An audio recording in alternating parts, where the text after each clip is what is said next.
Hola a todos y a todas, vamos a referirnos en este video al contrato de cesión de herencia.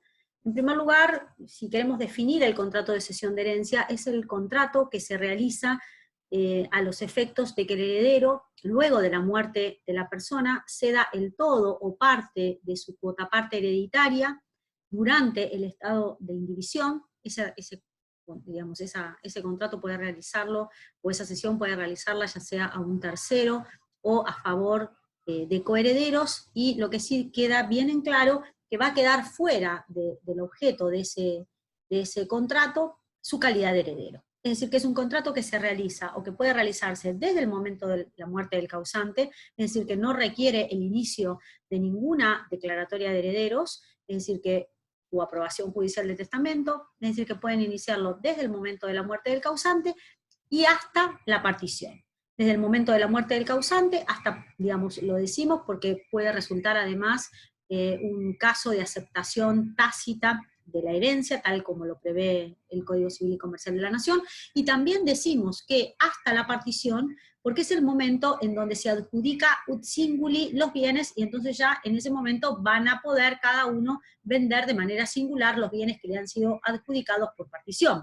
No nos tenemos que olvidar que el objeto del contrato de cesión de herencia es la herencia, y cuando hablamos de herencia o cuando hablamos de universalidad, a lo que nos estamos refiriendo es a ese todo que no atiende a un contenido singular de los bienes que integran ese todo.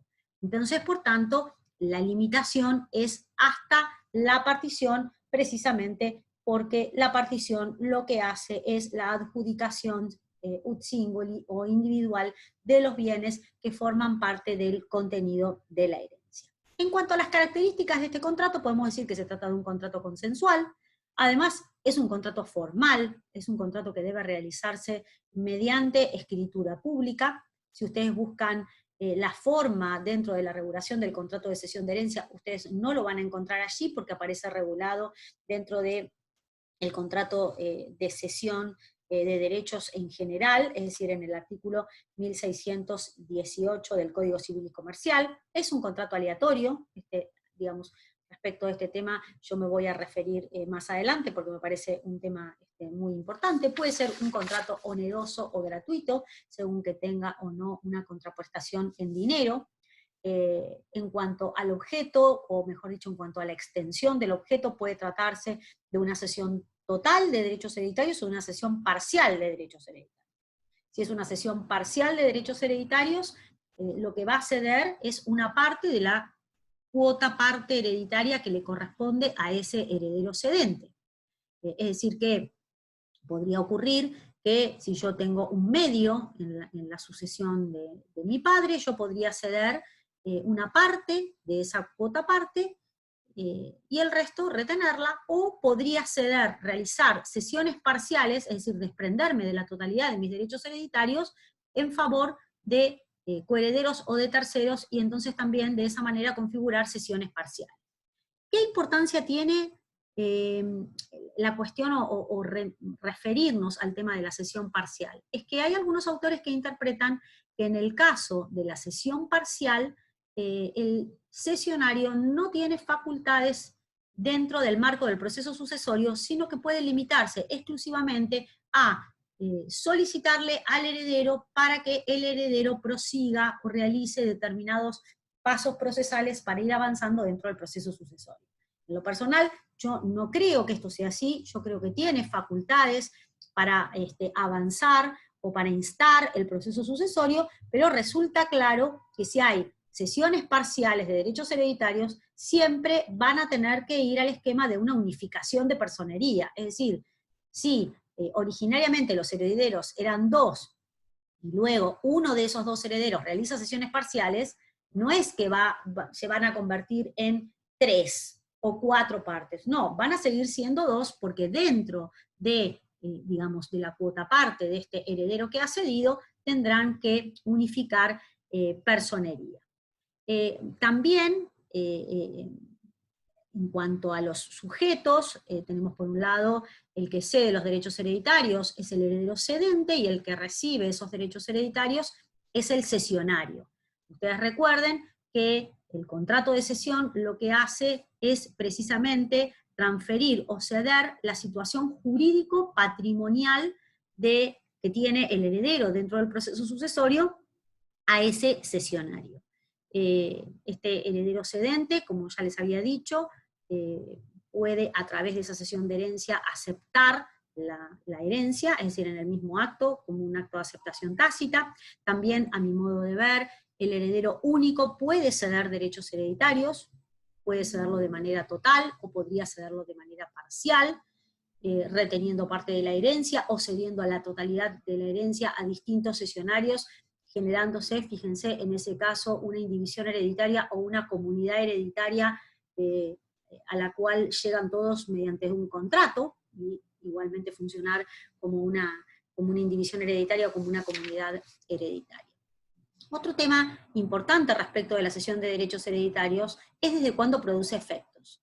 Y el código, a mi modo de ver, de manera impecable, plantea 3 supuestos para tener en cuenta a partir de qué momento se produce los efectos del contrato de cesión. Y entonces divide en 3 partes. Un supuesto es entre los contratantes. En este caso, desde el mismo momento de celebración, el contrato de cesión tiene efecto entre partes. Esto está clarísimo. Y sucedía de la misma manera bajo el régimen derogado. Ahora, luego agrega 2 supuestos más. Uno de los supuestos dice que tendrá, fíjense, si ustedes van al artículo 2302, inciso B, dice que respecto de otros herederos, es decir, de los coherederos, de los legatarios y de los acreedores del cedente, es decir, de los acreedores personales del heredero, desde que la escritura pública se incorpora al expediente sucesorio. Este punto es muy importante, y es muy importante porque lo que está planteando la norma es que le da publicidad u oponibilidad frente a estos terceros a partir de la incorporación o de la presentación de la escritura de cesión al expediente sucesorio. Esto, digamos, de alguna manera me parece que es digamos, la mejor forma de poder darle publicidad a este contrato de cesión, porque yo diría que el expediente sucesorio es lo único que de alguna manera determina un lugar en donde estén concentradas todas las cuestiones relacionadas con la herencia, ¿no? Porque piensen que el último domicilio del causante podría haber sido en la ciudad de Rosario, y se inicia la sucesión en Rosario, pero se ceden los derechos hereditarios en otra provincia, y se inscribe en otra provincia, y fíjense ustedes que para los acreedores personales de los herederos, para los coherederos, para los legatarios, sería imposible poder saber dónde se cedieron esos derechos hereditarios, y habría que estar indagando en todos los registros de la propiedad de todo el país para saber cuál es, si existe o no una cesión de derechos hereditarios, ¿no? No están unificadas los registros de la propiedad, y se presenta este problema. En cambio, acompañando la escritura de cesión al expediente sucesorio, cada persona que tenga alguna cuestión que averiguar relacionada con el proceso sucesorio, uno sabe que dentro de ese expediente uno va a obtener toda la información. Con lo cual, a mí me parece más que importante. Fíjense que la cesión de derechos hereditarios muchas veces es un contrato que los herederos utilizan para eludir a sus acreedores personales, dado la rapidez con la cual puede cederse, que no requiere ni declaratoria de herederos ni nada. Es decir, que si ese acreedor personal del heredero no había trabado una medida cautelar idónea como la inhibición para impedir la cesión, inmediatamente podrían cederse esos derechos hereditarios. Lo mismo ocurriría si se quieren embargar los derechos hereditarios de este heredero, ¿no? Entonces, aquí la norma ordena y dice, bueno, el primero que llegue al expediente sucesorio es el que va a tener la oponibilidad con relación al otro. Si se traban embargos de derechos hereditarios, los que se traban en el propio expediente sucesorio, si este embargo aparece trabado o aparece inscripto dentro del proceso sucesorio antes que se incorpore la escritura de cesión de derechos hereditarios al proceso sucesorio, entonces tendrá oponibilidad este embargo de derechos hereditarios. Si ocurre a la inversa, entonces en este caso, ¿quién tendrá oponibilidad o quién, digamos, quién podrá retener esos derechos hereditarios va a ser el cesionario? Y la tercera cuestión que plantea en cuanto al momento, cual produce efectos y la publicidad de este contrato, es respecto al deudor de un crédito de la herencia. Y entonces dice que con relación a los deudores del sucesorio, este contrato de cesión va a serles oponibles a estos deudores desde el momento que le notifican a cada uno de ellos la cesión de derechos hereditarios. Y esto también es muy importante, ¿por qué? Y bueno, porque si este deudor sucesorio tiene que pagar a herederos o tiene que realizar, digamos, tiene que tener bien en claro a quién le tiene que pagar. Y por tanto, entonces, él va a saber que mientras no se le haya notificado esta cesión de derechos hereditarios, él debe pagar a los herederos, y una vez que se le notifique esta cesión, entonces allí, o a partir de ese momento, es que debe pagar a el cesionario de derechos hereditarios. Otra de las cuestiones que a mí me parece importante es qué es lo que se transmite, ¿no? Recién hemos marcado que, digamos, si tenemos que dar una idea más general, decimos que en el contrato de cesión de derechos hereditarios se transmite la situación jurídico-patrimonial del heredero al cesionario, y que no se transmite la calidad de heredero. Básicamente esta es la cuestión, pero digamos, a partir de allí nosotros nos encontramos con, digamos, con otros supuestos o desagregados, y la regla aparece, a mi modo de ver, dentro del artículo 2304, que nos va a dejar bien aclarado qué es lo que se transmite. Y fíjense que dice que el cesionario adquiere los mismos derechos que correspondían al cedente en la herencia. Asimismo, tiene derecho de participar en el valor íntegro de los bienes que se agravaron después de la apertura de la sucesión y antes de la cesión, y en el de los que en el mismo periodo se consumieron o enajenaron, con excepción de los frutos percibidos. Es decir que, como regla, lo que tenemos que decir es que se cede la herencia tal como la recibió el heredero. Fíjense que tanto es así que hasta podría haber ocurrido que si la cesión de derechos hereditarios se produce 2 años después de la muerte del causante y en el ínterin se vendió alguna propiedad, el producido de esa propiedad que le correspondía conforme la cuotaparte hereditaria que tuviere, que le haya ingresado a este heredero cedente, forma parte del contenido de la cesión. Esta es la regla. Es más, digamos, forma parte del contenido de la cesión, por supuesto, las deudas de la sucesión, forma parte del contenido de la cesión las acciones, ¿no? La acción de colación, la acción de reducción, es decir, varias acciones forman la acción de petición de herencia. Esto lo habíamos visto también en el otro video. Aunque hay algunas acciones que no forman parte. Por ejemplo, la doctrina, si bien no hay una prohibición expresa, la doctrina interpreta que, por ejemplo, el cesionario no podría iniciar una exclusión hereditaria conyugal, dado que es un tema donde se discuten cuestiones muy íntimas de la familia, y por tanto, digamos, no correspondería que el cesionario de derechos hereditarios avance en una exclusión hereditaria conyugal.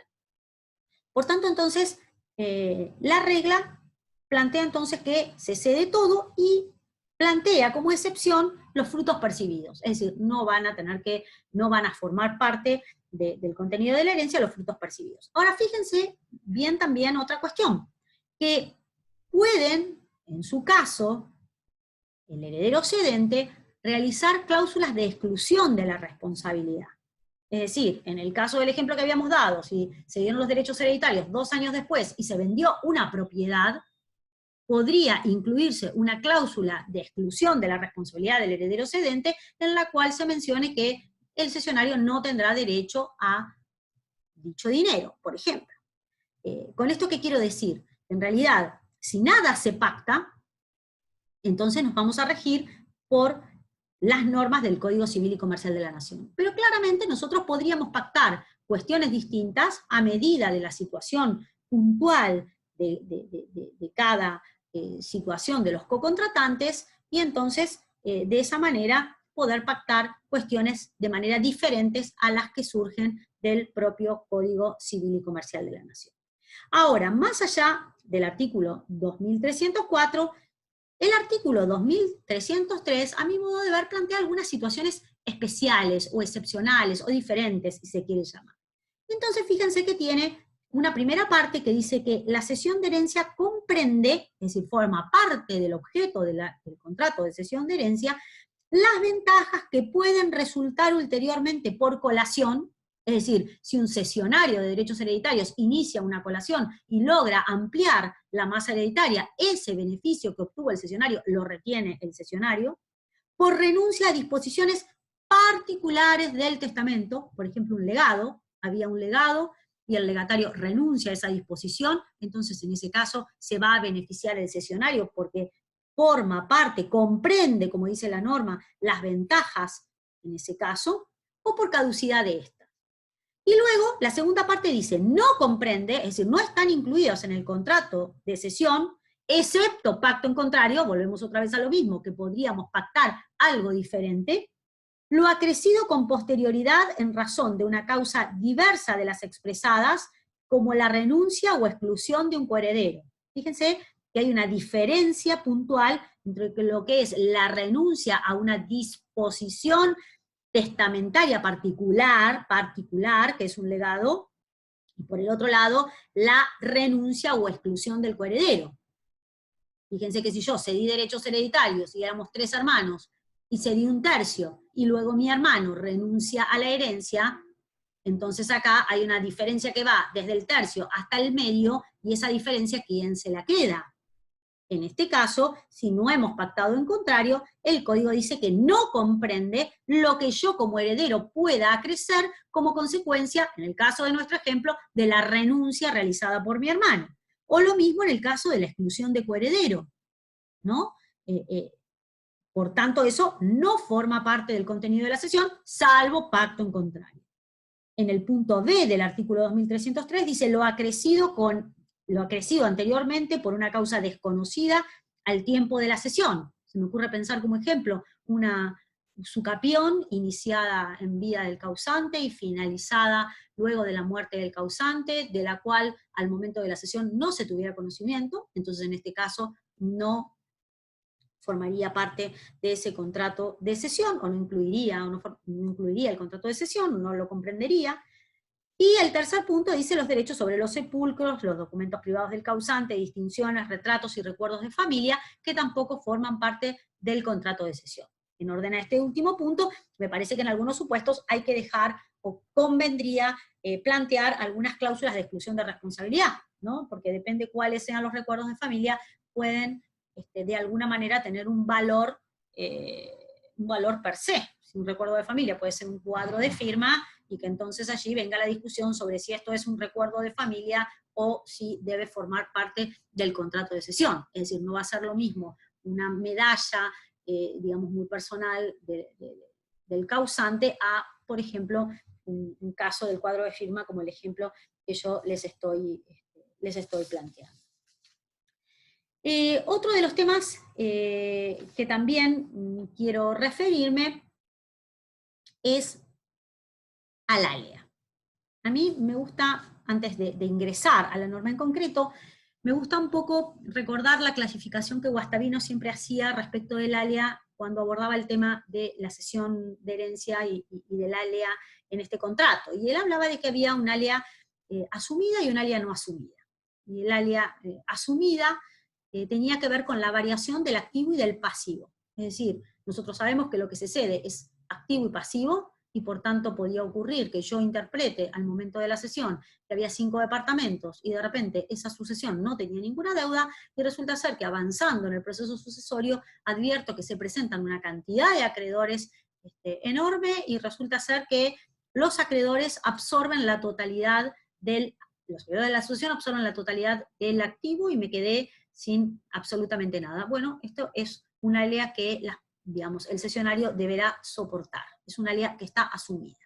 Ahora, distinto es el ALEA no asumida, que es lo que el cesionario no va a tener que soportar. En primer lugar, es la variación de la alícuota, ¿no? Esto de que si yo cedí un medio y luego aparece un hijo de mi padre no reconocido, entonces en este caso ya lo que cedí no es un medio, sino 1/3. Entonces en este caso sí va a dar lugar a que el cesionario reclame a un reajuste, por ejemplo, del precio, o bueno, se verá en su caso. Pero no es una ALEA no es una situación que va a tener que soportar el cesionario, o si ocurre a la inversa, el heredero cede. Y por el otro lado también la exclusión de la calidad de heredero. ¿no? Obviamente que el caso que habíamos dado en el video de petición de herencia, sí, es el hermano del causante, se hace declarar heredero y cede los derechos hereditarios, y luego aparecen los hijos del causante y lo excluyen, claramente en ese caso no puede ser nunca una lea asumida, porque estos herederos reales van a despojar del objeto del contrato de cesión de herencia, que es la herencia, y por tanto entonces ese heredero cedente va a tener que responder. Yendo ahora al Código Civil y Comercial, en el artículo 2305 plantea la garantía de evicción y la divide según el contrato sea oneroso o el contrato sea gratuito.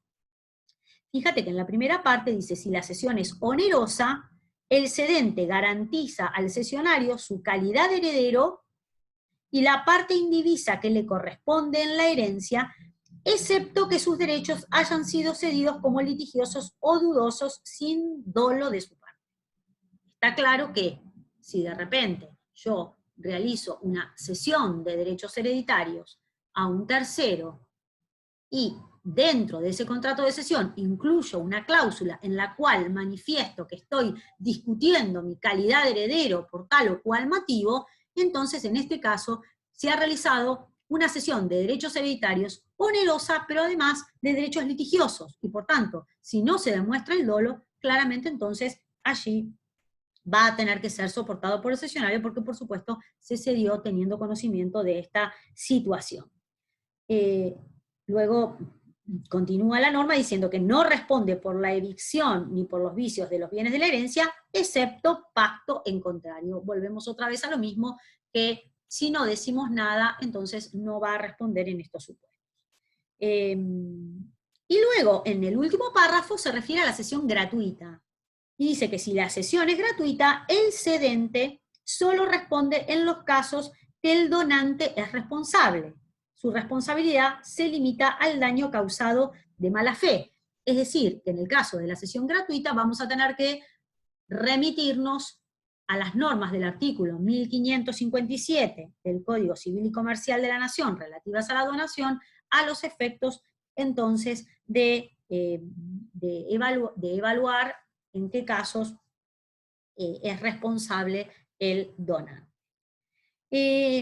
Luego me gustaría, con relación al contrato de cesión, referirme puntualmente a dos temas. Uno son los dos últimos artículos que plantea el contrato de cesión, digamos, la regulación del contrato de cesión de herencia. Uno tiene que ver con la indivisión postcomunitaria, es decir, muchas veces ustedes saben que la indivisión postcomunitaria, digamos, se genera por muerte, es decir, en el marco del matrimonio se disuelve la comunidad por muerte, y por tanto entonces van a coexistir la indivisión postcomunitaria y van a coexistir también con la indivisión hereditaria. Si el cónyuge quiere ceder derechos hereditarios, claramente para poder ceder derechos hereditarios requiere de que el causante, es decir, el cónyuge fallecido, tuviera bienes propios, porque si no tiene bienes propios, y aparte se encuentran bajo el régimen de comunidad, entonces en ese caso no tiene vocación hereditaria. Es decir, cuando lo único que hay son bienes gananciales, el cónyuge supérstite toma su 50% como socio y el resto lo divide entre los descendientes cuando concurre con estos descendientes. Por tanto, entonces, cuando se realiza una cesión de derechos hereditarios por parte del cónyuge, nos tenemos que asegurar que verdaderamente el cónyuge sea heredero y no nos encontremos, por ejemplo, en un caso de ausencia de vocación hereditaria, como sería el caso de la existencia exclusivamente de bienes gananciales y de descendientes, que con lo cual entonces no tendría vocación hereditaria. En este caso, lo que sí podría realizar es una cesión de gananciales. Y entonces el artículo 2308, ¿qué es lo que plantea? Dice que las disposiciones de este título se aplican a la cesión de los derechos que corresponden a un cónyuge en la indivisión postcomunitaria que acaece por muerte del otro cónyuge. Es decir que cuando yo cedo derechos gananciales en el marco de una disolución de la comunidad por muerte, entonces las normas aplicables van a ser las mismas normas que el contrato de cesión de herencia. Y por último, el artículo 2309, que nos habla de la cesión de bienes determinados. Es decir, yo quiero leer este artículo porque me parece sumamente importante prestar atención a esta cuestión. Y dice que la cesión de derechos sobre bienes determinados que forman parte de una herencia no se rige por las reglas de este título, sino por las del contrato que corresponde, y su eficacia está sujeta a que el bien sea atribuido al cedente en la partición. ¿Esto qué significa? Cuando yo me encuentro en un estado de indivisión hereditaria, esto se da ante la muerte de la persona y la pluralidad de herederos y que no haya partición, claramente, digamos, a nosotros se nos presentan las siguientes situaciones. O bien, si yo quiero vender de manera individual, yo lo único que puedo vender es mi cuota parte hereditaria. Más no puedo vender un bien determinado o una cuota parte sobre un bien determinado. Porque no tengo una propiedad sobre el bien determinado, sino que yo tengo una propiedad indivisa sobre la universalidad. Por tanto, entonces, puedo o bien vender mi cuota parte hereditaria, o en su defecto, ponernos todos de acuerdo los herederos y vender todos juntos un bien a un tercero. Pero lo que no puedo hacer es vender yo sola como heredera, o como, mejor dicho, como coheredera, un bien de la sucesión a un tercero. Porque entonces, en ese caso, dice que, fíjense, que es muy clara la norma, dice que no se va a regir por las normas de la cesión de herencia, porque claramente no lo es, sino por las del contrato que corresponda, pero lo más importante es la última parte, y dice que la eficacia de ese contrato va a quedar sujeta a que ese bien me lo atribuyan a mí, en el caso del ejemplo, en la partición. Es decir, que si tenemos 3 departamentos, y yo uno de los departamentos sola se lo vendo a un tercero, luego para que ese contrato sea eficaz, yo requiero que en la partición me lo adjudiquen a mí. Porque si en la partición se lo adjudican a mi hermano, el tercero no va a poder ir a reclamarle a mi hermano, ni tampoco va a poder ir a reclamarle a la sucesión, porque, como dice la norma, la eficacia de ese contrato está supeditado a que finalmente quien reciba ese bien sea el que haya sido vendido. Por tanto, entonces, volvemos otra vez a reformular esta idea de que lo que se cede es el todo o parte de una universalidad, de un todo que no atiende al contenido singular de ese, digamos, que compone ese todo. Bueno, esto ha sido lo que a mi modo de ver es lo más importante del contrato de cesión de herencia, y bueno, muchísimas gracias.